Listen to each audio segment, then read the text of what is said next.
O nee, sis. Skep in julle. Warm watertjie stoom nie vir altyd nie. Jou eiers, weet die koppies nat koos. Die babapoeier was op. Ek kon nie my testikels poeier nie. Oh, bleg! Jou das het 'n komkol op. Dis 'n snotklont, vroumens. Is daai 'n koek in jou hand? Ag, gee haar net die koek toe. Oeps.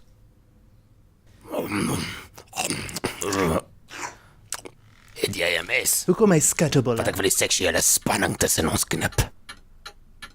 Toe ek jonk was, het ek altyd gedink 'n parapleeg en 'n ginekoloog is dieselfde ding. O, kyk, dis witmensmoerkoffie. Daar is twee tipe mense in hierdie wêreld. Watter tipe mense? Die mense wat closure soek, verskoon my asseblief. So, die pappa se seun sê hy's koud. Oeh, wat sê die pappa vir die seun, my liefling? Gaan staan in die hoek. Dis 90 grade daar. Jou parmantigheid maak my vagina droër as die KAK&K.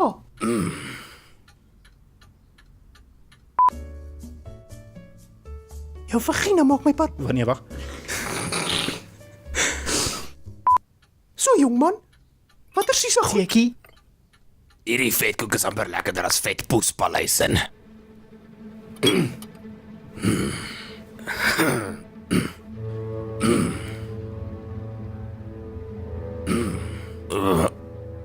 Daar is iets wat ons jou moet vertel.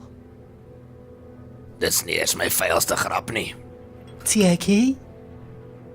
Dis rooibossteekies. Wat het geword van die witmens moerkoffie? Dis nie 'n Woolies brand nie. Hulle gordyne reik soos mif en verlore drome. Dis brakpan. O, ek het vergeet, ja.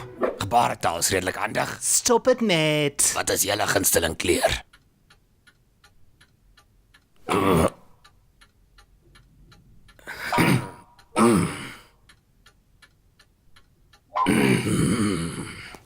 Dis 'n moeilike vraag. My gunsteling kleur is rooi. Wat is joune, Susanna? Soos die rooi vla van kommunisme, altyd polities.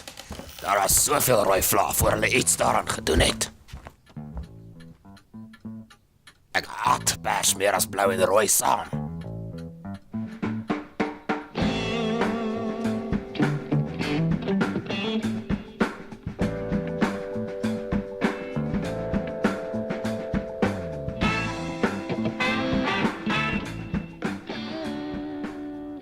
Ek wil haar doen. Maar laat ek nou. Okay, ek wil haar doen. Wil jy? Nee, so ek wil haar doen. O,